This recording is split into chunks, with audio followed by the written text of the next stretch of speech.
All right, everyone, it's time for Vermont Issues, episode 60. Vermont expands opiate treatment facilities. A couple of the facilities that weren't actually, they weren't able to function at 100%, they've finally been brought to bear. I believe they expanded the treatment facility up near Barrie as well.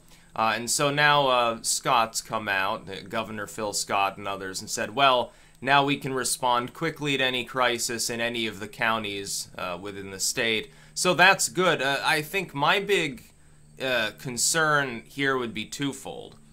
Number one, treating opiate addiction would be easier, again, if we didn't have the worst aspects of the drug war going on. You'd probably have less addiction. Maybe a temporary spike, but then it goes away as people realize, hey, you know, it's no longer taboo, it's no longer cool, and, you know, you can always smoke weed for stress. You know, most people, if pot were legal, and it's already decriminalized here, would they really would they want heroin if they could smoke pot and use that for stress relief? Like, it used to be people primarily would, take up the bottle or something like that. But, you know, people have gotten addicted to these various opiates primarily because of the medical infrastructure, just doping people up to the eyeballs for the most simple surgery. And then they go through the withdrawals, they realize it sucks, they're like, oh, yeah, I heard you still have a half bottle of those oxycodone left from your own surgery.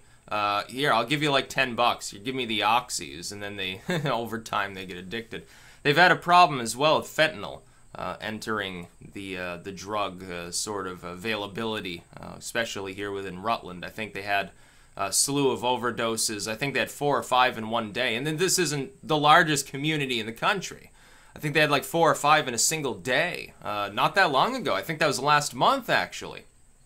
And then sometime before, they had this one, it wasn't technically a new class of drug. It was a cocktail of drugs. I think it had heroin, amphetamine, extracted THC, and what else was it? It had like 4 or 5 different drugs all together in these large capsules, and I think a dozen people ended up going to the hospital. I think a couple people died, actually, at the point, because this drug had become available. Not drug, but drug mix. And it's become an enormous problem. One would think if we were focusing not at all on marijuana and we said, okay, let people have their fucking hippie weed. We are Vermont after all. We could focus on policing people who are dealing perhaps worse substances. I would go so far as to say that for the psychedelics too. The second issue is that Phil Scott is a hypocrite. And I'm gonna have to say this again here, because he's talking about how wonderful it is that all the treatment facilities are fully open, and we can get people treatment now. You know, they overdosed. We can put them in there and get them clean, and hopefully they don't do it again. But at the same time, he's still dragging his heels on marijuana legalization in general. What's the point? Nobody's quite sure. Nobody, even most of the Republicans who voted for him support legalizing at this point. So I don't see the point. Then we find out, and this is this has been so misconstrued, by the way. This is a side issue to the opiate treatment facility thing. They released a study recently, I think last week, that the rate of new marijuana use among the youth has collapsed. It's far lower than it was even a short time ago. And I can tell you what's happening. It's as marijuana becomes legal in more places, you've taken the it's taboo, illegal, and therefore cool thing off the table, which removes a whole class of individuals who otherwise would have at least tried it. Now, most of them they're still going to end up at some point. They'll probably take a toke or two. But they're probably not going to start using it because it's no longer a cool thing. Like, you'll probably hear less drug references in music, too, to marijuana. Because what you've got prior is the only people who are kind of open about smoking it are the cool people in society, the rock star, you know, the rap artist, you know, as though that's cool, but some people consider it that way. The artist, the poet, or something like that. It's like, oh, here, let me write a poem about my brick of hash, or something like that. And so that's primarily where they're hearing about this substance, so it has only like positive, cool connotations. when they see their favorite star saying, yeah, man, I was blasted out of my mind on weed on tour and stuff like that.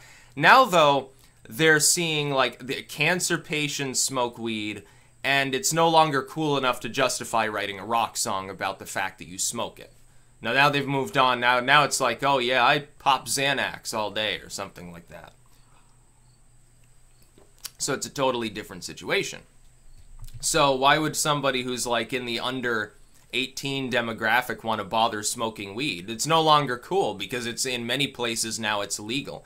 It's sort of like, oh, wow, man, you know, you're like 17, you're like, whoa, I got a Budweiser. Oh, look what I stole from Dad's fridge. And it's like, it's kind of a taboo thing. Like, we should do something about that, too, with the age of alcohol consumption. Because we could probably prevent a lot of alcoholism if we did. You know, just, why don't you let him have light beers or something?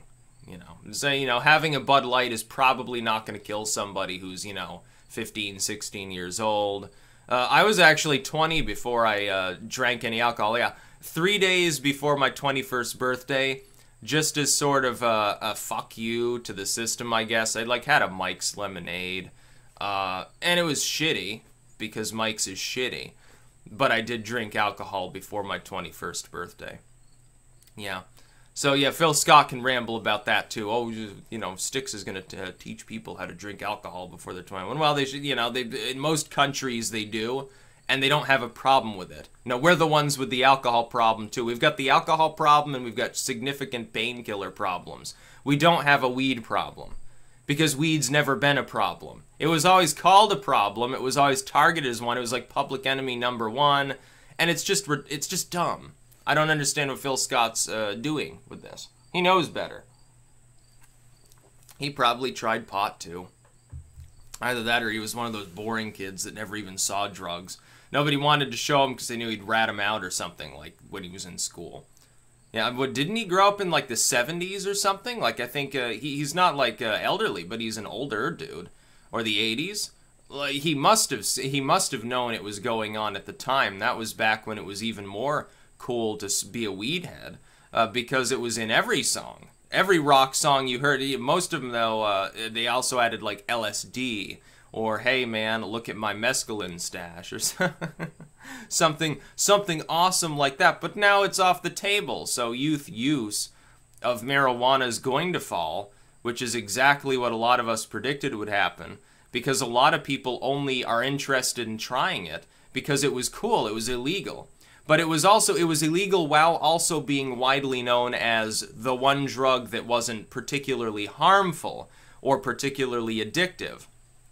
And so as long as they had that one older friend who went out behind the barn and toked up once in a while, they knew firsthand that it wasn't that big a problem. They probably took a few hits. Like, you know, it's basically how I used weed for the first times I was using it. I was around other people that they had marijuana and they used it. I'm like, well, they don't seem to be messed up. And lo and behold, I used it. I didn't get messed up. I do just fine. I'm perfectly coherent. And I got screwed over by a legal substance that was marketed as the legal alternative to weed, no less. So I have personal skin in the game when it comes to this issue. I despise the drug war. I never would have used spice to begin with if marijuana had been legal. But then again, I'd probably still be using weed right now. So, yeah, okay. I guess it's a little bit of a double-edged sword there. But it's good that we're trying to treat people who are addicted instead of throwing them in jail. Like, that's pointless. Throwing someone in jail because, oh, well, they have a bag of heroin on them. Well, yeah, they're addicted to heroin. They're probably not selling it. They probably buy it on a regular basis. They're probably ruining their life on a regular basis. And then, of course, the heroin cost, the cost of some of the worst opiates has dropped like a rock because of the war in Afghanistan. So there are poppies everywhere now, so they've flooded the market with cheap opiates. So it's really, really easy for these people to find it. Like, it's much more prevalent, and that's a problem, too, alongside. It's the perfect storm, because you have the overprescribing of painkillers. Now you have the lack of prescribing in many situations, any of them, which means they're turning to other substances. You're no longer flooding the market. And heroin's cheap and readily available. Perfect storm. Perfect situation to get people totally wasted and waste their lives. Well, you know, get them treatment, get them into rehab. That's about all. Peace out.